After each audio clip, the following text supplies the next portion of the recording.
Hi, in this video I'm going to describe the basic game of Panzer Orders, and we'll have a detailed look at the cards, and we'll go through a complete turn so you understand how the basic game rules work.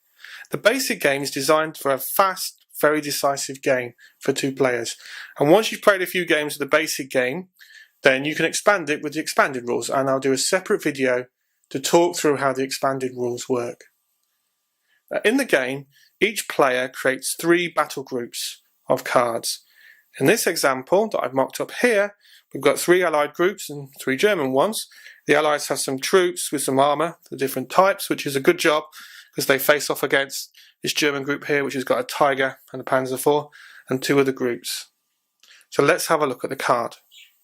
So here's an example. This is a British Paratrooper Infantry card, and it has your name here for the card. It has 2 numbers. And these numbers simply refer to the dice roll needed to hit either vehicles, which is the first number, or infantry, which is the second number. So if this card was attacking, for example, this Jagdpanzer card, this British paratrooper would need a 6 on the dice roll to hit that card. If it was attacking an infantry card, like this German infantry card, it would need a 4. The number in the bottom left here is the number of points this card costs. So a British Para costs 10 points when you're building your decks.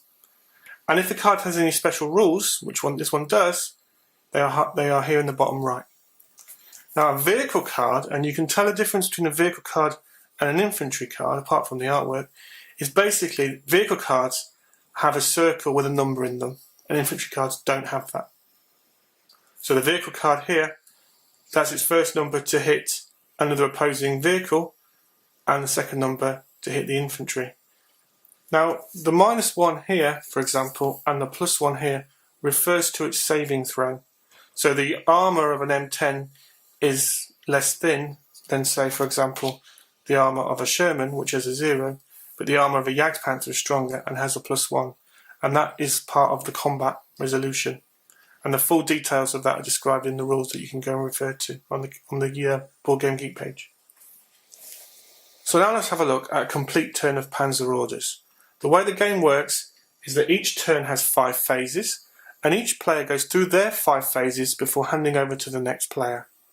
The first part of the phase is to simply draw a card, and you hold this in your hand. The second phase, is to decide which battle group you want to reinforce with this card. You don't have to, but it probably makes sense. And as this group's facing off against these German tanks, in particular a Tiger, I'm going to reinforce this battle group with this card.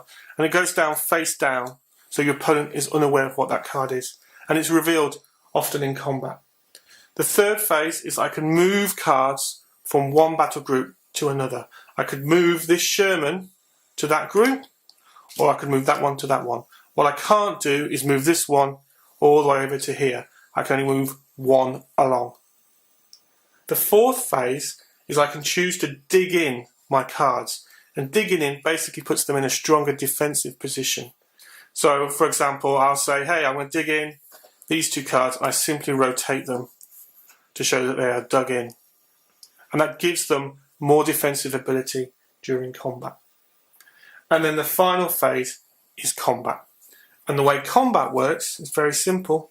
I declare which cards are attacking which opponent's cards. So I'll say, hey, the Para is going to attack him, Para's going to attack him, and the Sherman will fire on that half track there.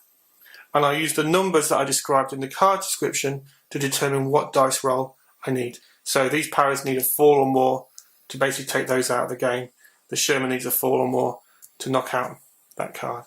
If I roll the dice and they're hit, then all the cards get an automatic saving throw to try and save them of a 6. If they're dug in, like these cards, they get an automatic saving throw of a 5 or a 6. So you can see, by defending these, putting these in a dug-in position, they can't attack, but should they be attacked by the opponent, there's less likelihood they'll be taken out of the game.